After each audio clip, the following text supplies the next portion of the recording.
باب الرحلہ فی المسألۃ نازلۃ و تعلیم اہلہ، کوئی مسئلہ درپیش ہو جائے، معاشرے میں کوئی مسئلہ پیش ہو جائے اور کسی کو اس کا جواب نہ آتا ہو تو اس کے لیے سفر کرنا، کسی بڑے عالم سے جا کر پوچھنا اور اپنے گھر والوں کو تعلیم دینا۔ حدثنا محمد بن مقاتل ابو الحسن قال اخبرنا عبداللہ قال اخبرنا عمر بن سعید بن ابی حسین قال حدثنی عبداللہ ابن ابی ملیکہ عن عقبۃ بن الحارث انہ تزوج ابنۃ لابی اہاب بن عزیز۔ عقبہ بن حارث حضور کے صحابی ہیں، انہوں نے شادی کی کس کے ساتھ؟ ابی اہاب کی بیٹی کے ساتھ۔ تزوج مانا شادی کرنا۔ جب شادی ہو گئی فَأَتَتْهُ امرأۃ، ایک کالی عورت آئی، فقالت کہنے لگی انی قد اردات عقبہ والتی تزوجا، میں نے عقبہ کو بھی دودھ پلایا تھا اور جس بچی سے اس نے شادی کی ہے میں نے اس کو بھی دودھ پلایا ہوا تھا، یہ بہن بھائی ہیں، ان کی شادی نہیں ہو سکتی۔ حضرت عقبہ کہتے ہیں چنگی رنگ بھنگ پا دیتے۔ فقال لها عقبہ ما اعلم انک ارداتنی، مجھے تو نہیں معلوم کہ تو نے مجھے دودھ پلایا ہے، ولا اخبرتنی، اور پہلے تو نے کبھی مجھے بتایا بھی نہیں تھا۔ تو حضرت عقبہ مسئلہ پوچھنے کے لیے حضور کی بارگاہ میں آئے، فراکب الی رسول اللہ صلی اللہ علیہ وسلم بالمدینہ فسألہ، حضور سے مسئلہ پوچھا، فقال رسول اللہ صلی اللہ علیہ وسلم کیف وقد قیلا، جو جب ایسا کہا جا رہا ہے کہ اس عورت نے تجھے بھی دودھ پلایا ہے اور بچی کو بھی دودھ پلایا ہے، تو پھر تم کیسے اکٹھے رہ سکتے ہو؟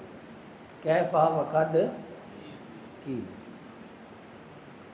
ففارقہ عقبہ، تو عقبہ نے اس کو جدا کر دیا، عقبہ نے اس بچی کو جدا کر دیا، وَنَكَحَتْ زَوْجًا غَيْرَهُ، اور پھر اس بچی نے دوسرے خاوند سے نکاح کیا۔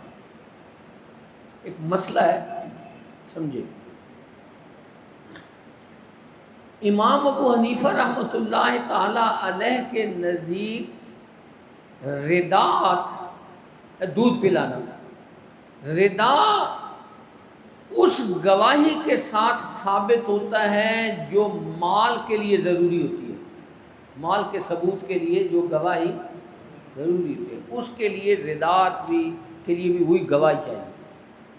مال کے ثبوت کے لیے گواہی ایک دو مرد ہونے چاہیے یا ایک مرد اور دو عورتیں ہونی چاہیے۔ مال کے ثبوت کے لیے یعنی کوئی آدمی اپنا دعویٰ ثابت کرنا چاہتا ہے تو اس کے لیے کیا ہوگا؟ یا تو دو مرد گواہ کے طور پر پیش کرے یا ایک مرد اور دو عورتیں ثابت کریں۔ لیکن یہ امام صاحب کا قول ہے، یہ کیا ہے؟ امام صاحب لوگ۔ بعض علماء نے فرمایا کہ ایک دایا اگر گواہی دے دے نا، دایا، تو رداعت ثابت ہوگی۔ رداعت کیا ہے؟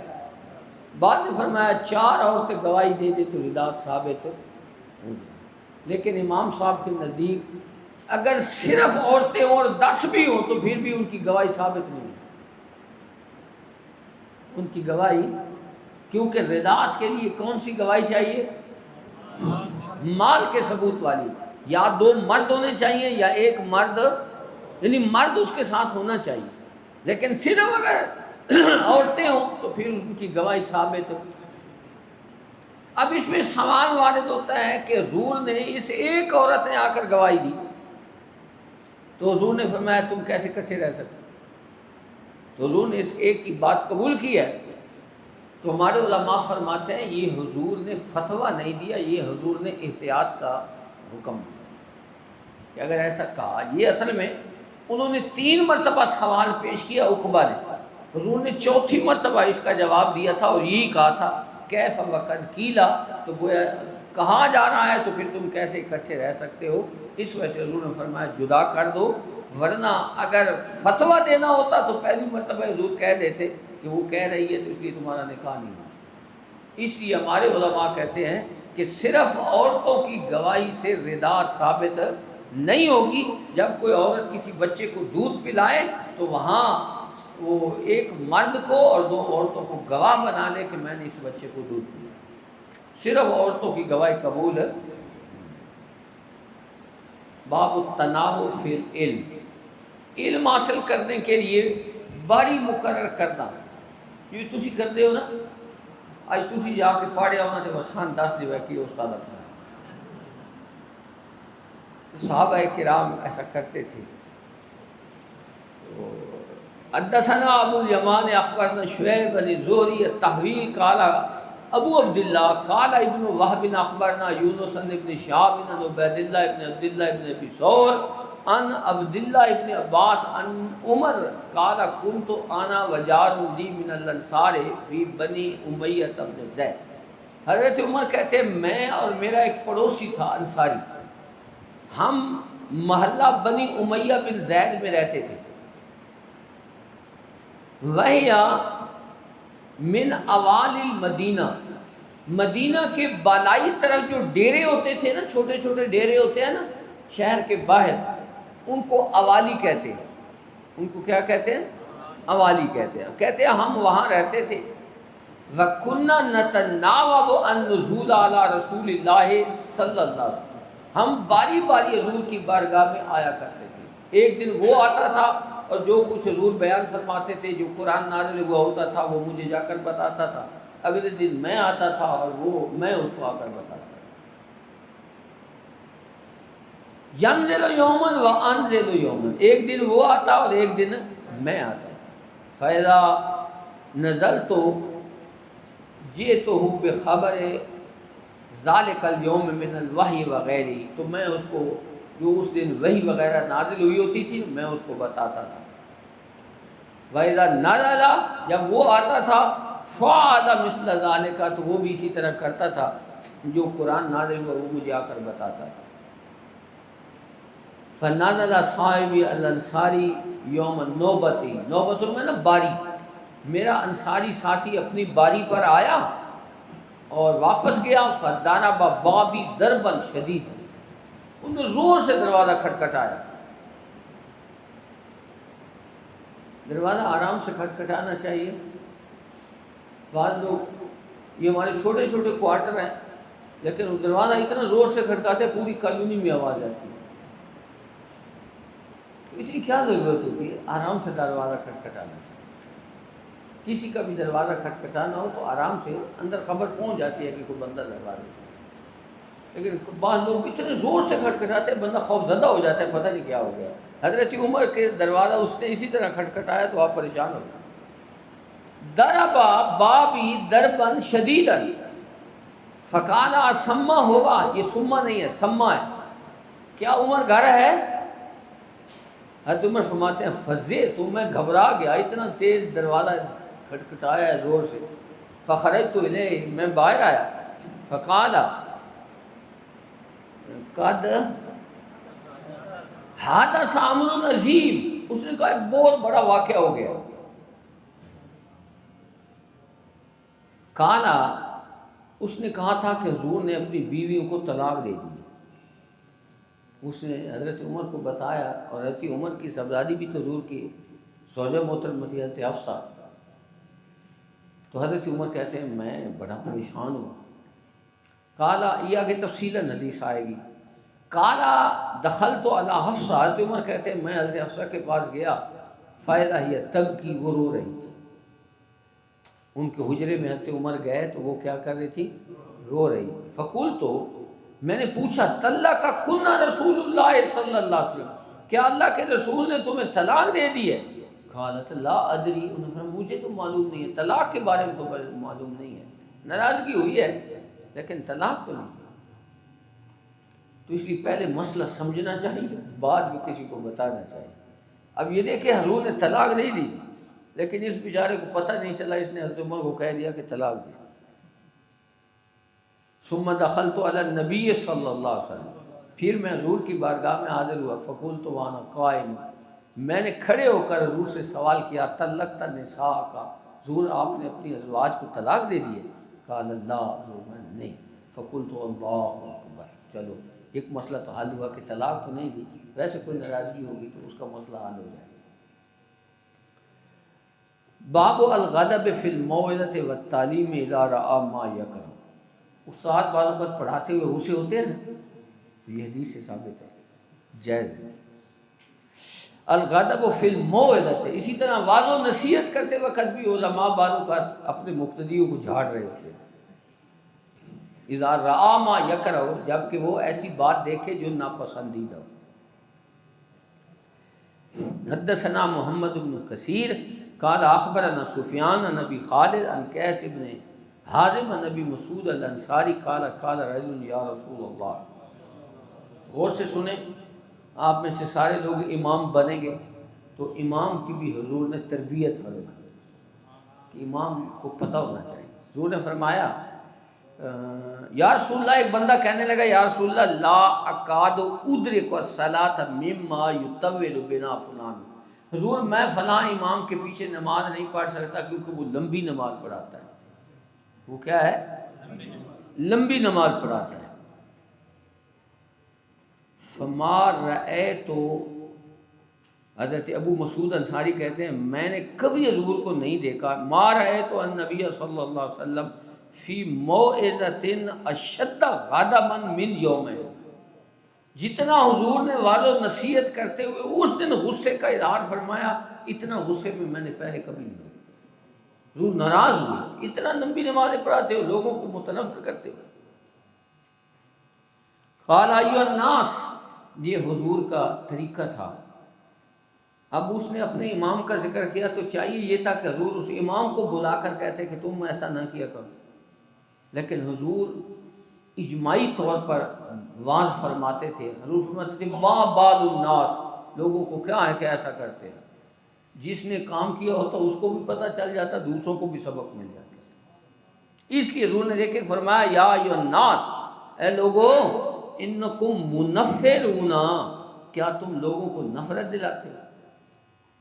فمن صلی بالناس، جو لوگوں کو نماز پڑھائے فلیخفف، ہلکی پھلکی نماز پڑھائے۔ کیوں؟ وجہ بیان فرما دی، فإن فیہ المریض، کیونکہ تمہارے پیچھے مریض بھی کھڑے ہوتے ہیں۔ اس کا مطلب یہ ہے کہ چھوٹی موٹی بیماری ہو تو پھر بھی نماز مسجد میں پڑھنی چاہیے، کیونکہ حضور فرما رہے ہیں نا کہ پیچھے مریض بھی ہوتے ہیں۔ ایسا نہیں ہے کہ جماعت کھڑی ہے تو آپ دروازہ بند کر کے کہہ رہے ہیں اندر باہر نماز ہو رہی ہے بند کر دیں۔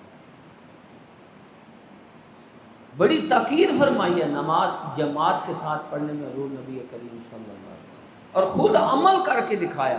چلنا ممکن نہیں تھا دو بندوں کا سہارا لے کر مسجد میں آ کر نماز پڑھیں، تو اس لیے کوشش کیا کریں جماعت کے ساتھ نماز پڑھیں۔ فمن صلی بالناس فلیخفف فإن فیہم المریض، کیونکہ نماز میں کیا ہوتے ہیں؟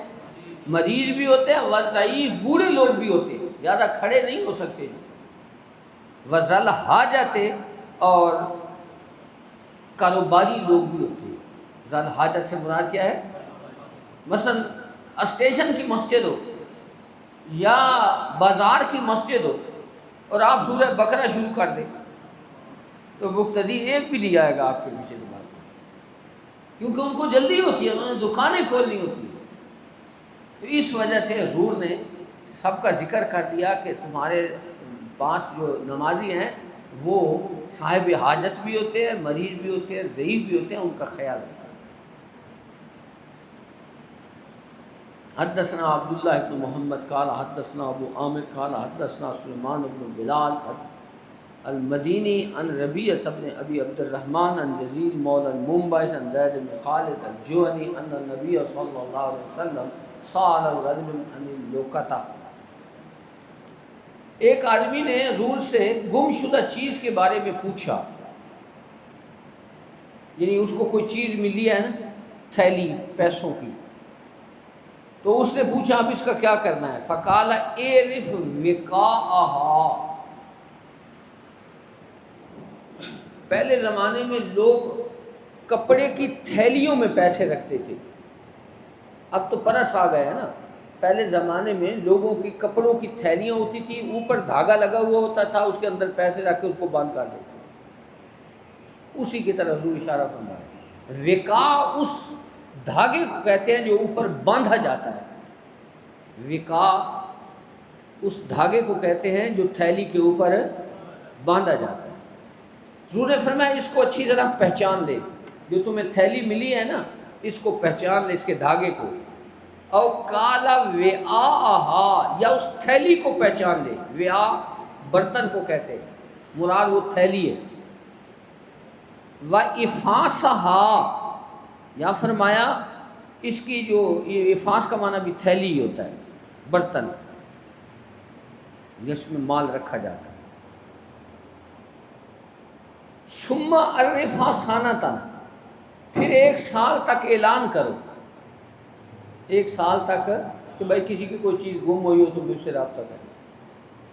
اگر سال کے بعد کوئی بندہ نہیں آتا، ثُمَّ اسْتَمْتَعْتَ بِهَا، پھر تم اس سے فائدہ اٹھاؤ، پھر تم اس سے فائدہ اٹھاؤ۔ فَإِنْ جَاءَ رَبُّهَا، کبھی بھی اس کا مالک آ جائے، فَأَدِّهَا إِلَيْهِ، تو اس کو ادا کر دو، یہ ہے اس کی، اگر آ جائے تو اس کو دے دو، اگر نہیں آتا تو پھر آپ استعمال کر دو۔ یا ہمارے علماء فرماتے ہیں اگر خود بندہ غریب نہیں ہے، امیر ہے، تو پھر وہ صدقہ کر دے، کیا کر دے، تاکہ اس کو ثواب مل جائے جس کی وہ چیز ہے۔ قال فدالۃ الابل، اس نے اگلا سوال کیا، حضور اگر گم شدہ اونٹ مل جائے، دالۃ الابل گم شدہ، تو پھر کیا کرے؟ فغضب، حضور ناراض ہوئے، حتی احمرت وجنتاہ، حضور کتنا غصہ آیا کہ چہرے کے رخسار سرخ ہو گئے۔ رخسار وجنتاہ کا معنی رخسار، او کالا احمر وجہ، یا چہرہ سرخ ہو گیا۔ فقالا، حضور نے فرمایا اونٹ کو پکڑ کر کیا کرنا ہے؟ وما لکا ولہا، تجھے اس سے کیا غرض؟ ماہا سکاؤہا، اونٹ کے پاس اپنا مشکیزہ ہوتا ہے، اونٹ ایک دن پانی پی لینا سیر ہو کر تو وہ کئی دن تک پیاسا رہ سکتا ہے، اللہ نے اس کا اتنا معدہ بنایا ہے کہ وہ کئی دن پیاسا چلتا رہتا ہے، اس لیے صحرائی جہاز اس کو کہا جاتا ہے، صحرا میں پانی بہت کم ہوتا ہے تو یہ چلتا رہتا ہے۔ وَحِذَاؤَا، اس کے ساتھ اس کے لفظی معنی ہوتا ہے جوتے، مراد ہے اس کے پاؤں۔ تارد الماء، یہ خود ہی گھاٹ پہ چلا جائے گا، پانی پی لے گا۔ وَتَرَعَ الشَّجَرَ، اور درختوں کے پتے کھا کر گزارا کر لے گا، اس کو پکڑنے کی ضرورت نہیں ہے۔ فَذَرْهَا، پس تو اس کو چھوڑ دے اونٹ کو، حَتَّى يَلْقَى رَبُّهَا، اس کا مالک اس کو آ کر پکڑ لے گا۔ لیکن یہ اس زمانے کی بات ہے جب حضور نے بیان کی، اب تو لوگ اونٹ کو بھی ہضم کر جاتے ہیں، اس لیے اب کوئی شریف آدمی کو اونٹ ملے تو وہ پکڑ لے، ورنہ لوگ اس کا اونٹ ضائع کر دیں، سمجھے نا؟ تو یہ اس وقت کی بات ہے جب حضور نے یہ حدیث بیان کی۔ قال فدالۃ الغنم، حضور بکری ملے اگر گم شدہ تو پھر، قال لکا او لاخیکا او للذئب، تو پکڑ لے گا تو تیری ہو جائے گی، یا تیرے بھائی کی ہے، یعنی جس کی گم ہے اس کے لیے ہے، اور اگر تو نہیں پکڑے گا اور وہ بھی نہیں پکڑے گا تو بھیڑیا کھا جائے گا، اس لیے اس کو پکڑ لینا چاہیے، بکری کو پکڑ لینا۔ حدثنا محمد بن علاء قال حدثنا ابو اسامہ عن برید عن ابی بردہ عن ابی موسیٰ قال سئل النبی صلی اللہ علیہ وسلم عن اشیاء کرہا، حضور سے کچھ ایسے سوال کیے گئے جن کو حضور نے ناپسند فرمایا۔ بندے آ کر پوچھتے تھے حضور میری اونٹنی کے پیٹ میں کیا ہے، اس قسم کے سوال کرتے تھے جن کا دین کے ساتھ کوئی تعلق نہیں ہے، تو حضور نے ناپسند فرمایا۔ اسی طرح ایک بندے نے آ کر پوچھا اگر بندہ اپنی بیوی کے پاس کسی کو سویا ہوا دیکھے تو پھر کیا کرے، اس کو قتل کر دے تو بدلے میں تم اس کو قتل کر دو گے؟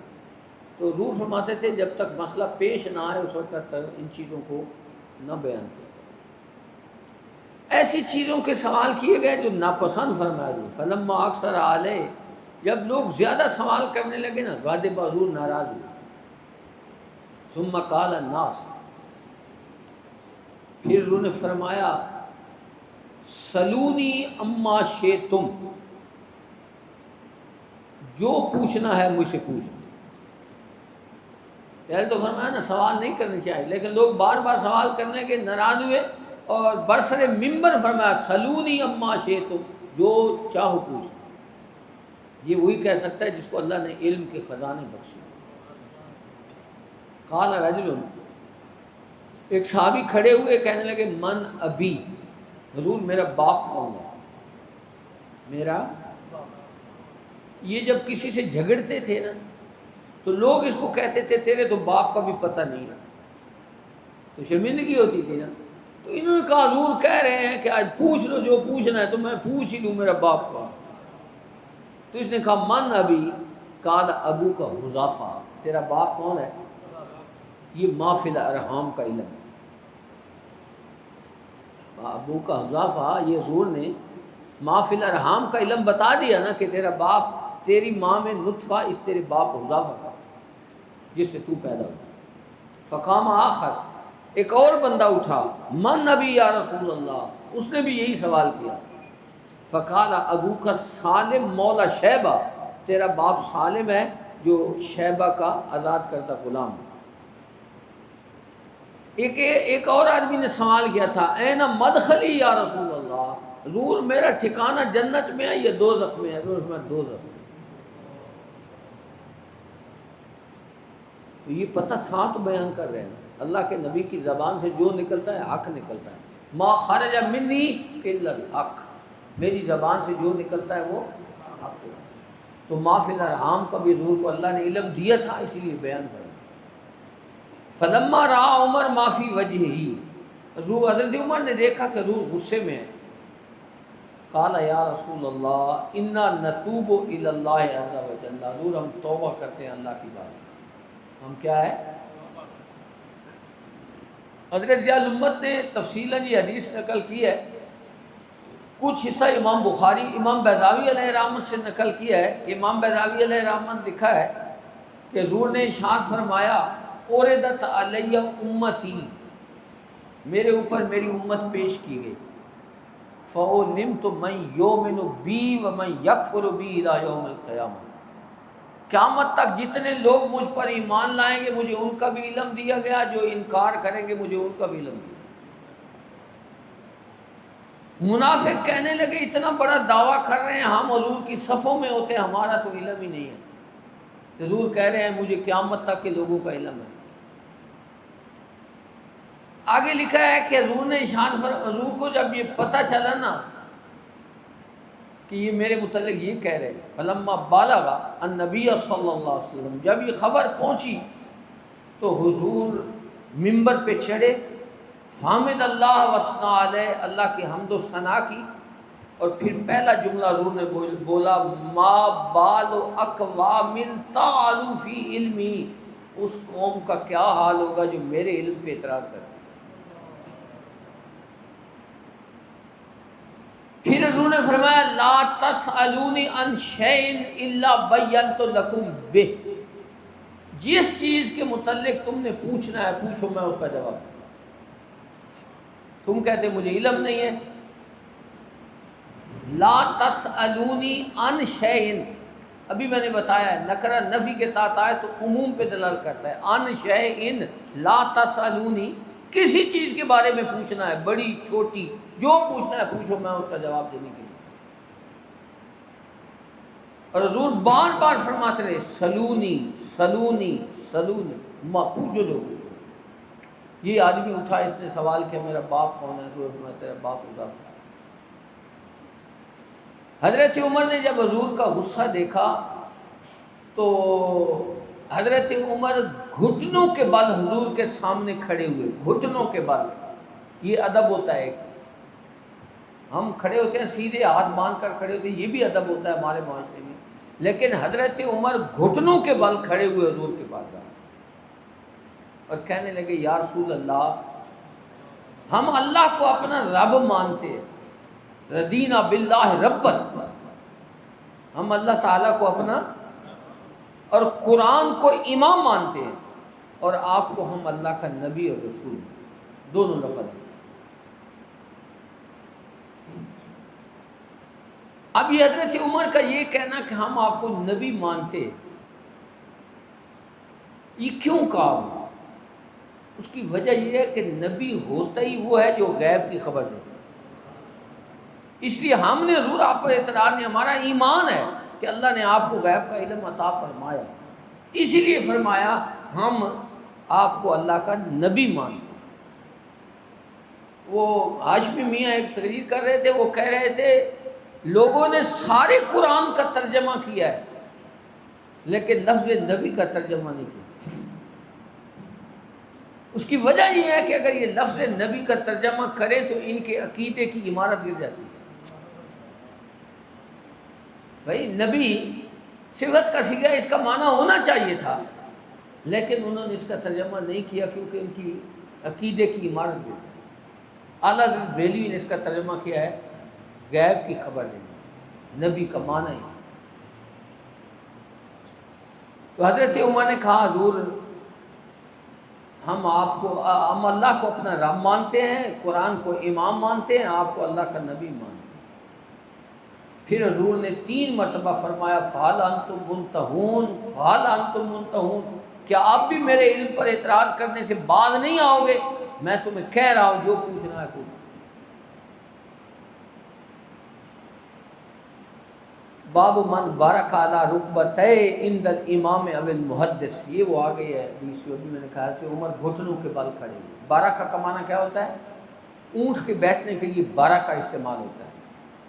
بارک علی رکبتہ عند الامام، امام اور محدث کے سامنے گھٹنوں کے بل کھڑا ہونا۔ حدثنا ابو الیمان قال اخبرنا شعیب بن الزہری قال اخبرنی انس بن مالک ان رسول اللہ صلی اللہ علیہ وسلم خرج فقام عبداللہ بن حذافہ فقال من ابی قال ابوک حذافہ ثم اکثر ان یقول، حضور کثرت سے کہتے رہے سلونی سلونی سلونی، فبارک عمر علی رکبتہ، تو حضرت عمر حضور کے سامنے گھٹنوں کے بل کھڑے ہوئے، فقال رضینا باللہ ربا وبالاسلام دینا وبمحمد نبی، تو وہ دوسرے الفاظ بھی ہیں قرآن کو ہم امام مانتے۔ فساکتا، تو حضور خاموش ہو گئے۔ باب من باب من اعاد الحدیث ثلاثا لیفہم عنہ، اپنی بات کو دہرانا تاکہ لوگ سمجھ سکیں، لوگ سمجھ سکیں۔ فقال الا وقول الزور، مثلا زور نے ارشاد فرمایا جھوٹی گواہی، جھوٹی، فما زال یکررها، حضور اس جملے کو بار بار دہراتے رہے۔ وقال ابن عمر قال النبی صلی اللہ علیہ وسلم حل بلغت، کیا میں نے پیغام پہنچا دیا ہے؟ حل بلغت حل بلغت، 3 مرتبہ حضور نے ارشاد فرمایا۔ حدثنا عبدۃ قال حدثنا عبد الصمد قال حدثنا عبداللہ بن مثنى قال حدثنا ثمامۃ بن عبداللہ عن انس عن النبی صلی اللہ علیہ وآلہ وسلم انہ کان اذا سلم سلم ثلاث، حضور جب آتے مجلس میں تو 3 دفعہ سلام کرتے تھے، 3 دفعہ۔ اس کا مطلب ہے جب داخل ہوتے تو ابتدا میں بھی سلام کہتے تھے، درمیان والوں کو بھی سلام کہتے تھے، آخر میں اپنی جگہ پر تشریف لاتے پھر سلام کہتے۔ وَإِذَا تَكَلَّمَ بِكَلِمَةٍ، جب آپ کلام فرماتے آدھا ثلاثاً، تو 3 مرتبہ دہراتے تھے۔ حدثنا عبدۃ بن عبداللہ حدثنا عبد الصمد قال حدثنا عبداللہ بن مثنى قال حدثنا ثمامۃ بن عبداللہ عن انس عن النبی صلی اللہ علیہ وآلہ وسلم، دروشی پڑھا کرو صاحب، انہ کان اذا تکلم بکلمۃ اعاد ثلاثا، جب حضور گفتگو فرماتے تو 3 مرتبہ دہراتے، حتیٰ تفہم عنہ، یہاں تک کہ وہ کلام سمجھی جاتی۔ وَإِذَا أَتَىٰ عَلَىٰ قَوْمٍ فَسَلَّمَ عَلَيْهِمْ سَلَّمَ عَلَيْهِمْ ثَلَاثًا۔ حدثنا مسدد قال حدثنا ابو عوانہ عن ابی بشر عن یوسف بن ماک عن عبداللہ بن عمرو قال تخلف رسول اللہ صلی اللہ علیہ وسلم فی سفر سافرنا، ایک سفر میں حضور ہم سے پیچھے رہ گئے، فادرکنا، حضور ہمیں ملے، وقد ارحقنا الصلاۃ، جبکہ نماز کا وقت تنگ ہو رہا تھا، پیچھے آئی گزری ہے کسی کا، نماز کا وقت تنگ ہو رہا تھا۔ صلاۃ العصر، وہ نماز بھی کون سی تھی؟ وَنَحْنُ نَتَوَضَّأُ وَجَعَلْنَا نَمْسَ عَلَىٰ أَرْجُلِنَا، ہم جلدی جلدی وضو کر رہے تھے اور ہم اپنے پاؤں پہ مسح کر رہے تھے. فنادا بِأَعْلَىٰ صَوْتِهِ، تو حضور نے 3 مرتبہ بلند آواز سے فرمایا وَيْلٌ لِّلْعَقَابِ مِنَ النَّارِ، کہ خشک ایڑیوں کے لیے کیا ہے؟ آگ کا عذاب ہے. مرتين اور ثلاث. باب تعلیم الرجل امتہ و اہلہ، اپنے گھر والوں کو تعلیم دینا اور اپنی لونڈی کو تعلیم دینا. اخبرنا محمد و ابن السلام حدثنا المحاربی قال حدثنا صالح بن حیان قال قال عامر الشعبی حدثني ابی بردہ نبی قال قال رسول اللہ صلی اللہ علیہ وسلم ثلاثۃ لہم اجران، 3 بندے ایسے ہیں جن کو اللہ تعالیٰ دوہرا اجر عطا فرماتا ہے، جن کو اللہ تعالیٰ دوہرا اجر عطا فرماتے ہیں. پہلا شخص رجل من اہل الکتاب، جو پہلے نبیوں پر ایمان لایا. آمن بنبی و آمن بمحمد صلی اللہ علیہ وسلم، جب حضور آئے تو پھر حضور پر بھی وہ ایمان لے آئے. نمبر 2 والعبد المملوک، وہ غلام اذا ادى حق اللہ و حق موالی، اللہ کے حقوق بھی پورے کرتا ہے اور اپنے مالکوں کے حقوق بھی پورے کرتا ہے. یعنی نماز روزہ بھی پورا کرتا ہے اور جو اس کے ذمہ کام ہوتا ہے اپنے مالکوں کا وہ بھی پورا کرتا ہے. اس کو بھی اللہ دوہرا اجر عطا فرماتا ہے. رجل، تیسرا آدمی کانت عندہ امۃ یطأھا، کسی کے پاس لونڈی ہو، کسی کے پاس اس کے ساتھ وہ وطی کرتا ہو، اس کے ساتھ وہ، تو وہ لونڈی کے ساتھ وطی جائز تھی نا. فَأَدَّبَهَا فَأَحْسَنَ تَأْدِيبَهَا، وہ اس لونڈی کی تربیت کرتا ہے اور بڑی اچھی تربیت کرتا ہے. وَعَلَّمَهَا فَأَحْسَنَ تَعْلِيمَهَا، اس کو بڑی اچھی تعلیم دیتا ہے. ثُمَّ آتَاكَهَا، پھر اس لونڈی کو کیا کر دیتا ہے؟ فَتَزَوَّجَ، اور پھر خود اس سے نکاح کر لیتا ہے، پھر اسے کیا ہے؟ نکاح کر لیتا ہے. فَلَهُ أَجْرَانِ، تو ایسے شخص کو بھی اللہ. حضرت عامر شابی کہتے ہیں قال عامر آتیناکہا بغیر شیء، میں نے تمہیں ایک حدیث سنائی ہے بغیر کسی معاوضے کے. میں نے تم سے کوئی مٹھائی کا ڈبہ نہیں لیا، کوئی میں نے فروٹ نہیں لیا، میں نے تمہیں بغیر کسی معاوضے کے حدیث سنائی، عظیم حدیث. قد کان یرکب فیما دونا الی المدینہ، جبکہ یرکب فیما دونہ الی المدینہ، جبکہ اس سے بھی چھوٹے مسئلے کو سمجھنے کے لیے لوگوں کو مدینے کا سفر کرنا پڑتا تھا، اور میں نے تمہیں یہاں ہی حدیث سنا دی. سمجھے نا؟ تو اس لیے اس چیز کی قدر کیا کرے کہ اللہ تعالیٰ نے تمہیں ایک ہی جگہ پر سارے علوم، حضرت امت کا یہ کرم ہے کہ انہوں نے سارے علوم ایک ہی جگہ پہ اکٹھے کر دیے. استاد آپ کو قرآن بھی پڑھاتے ہیں، حدیث بھی پڑھاتے ہیں. امام شابی یہی ذکر کر رہے ہیں کہ میں نے بغیر کسی معاوضے کے تمہیں یہ چیز عطا کر دی، حالانکہ اس سے چھوٹے مسئلے کے لیے مدینہ کا سفر کیا. باب عزت الامام النساء و تعلیم، امام عورتوں کو تعلیم دے سکتا ہے لیکن کرپٹ نہ ہو. استاد تعلیم دے سکتا ہے مگر کرپٹ نہ ہو، نیک آدمی ہو، کوئی صالح آدمی ہو تو وہ عورتوں کو بھی تعلیم دے سکتا ہے. جس کو اپنے نفس پہ ضبط بھی ہو وہ دے سکتا ہے. ہر بندہ نہیں آ کے جی میں عورتن جا کے خطاب کراؤں، ہو گئے. چلو بات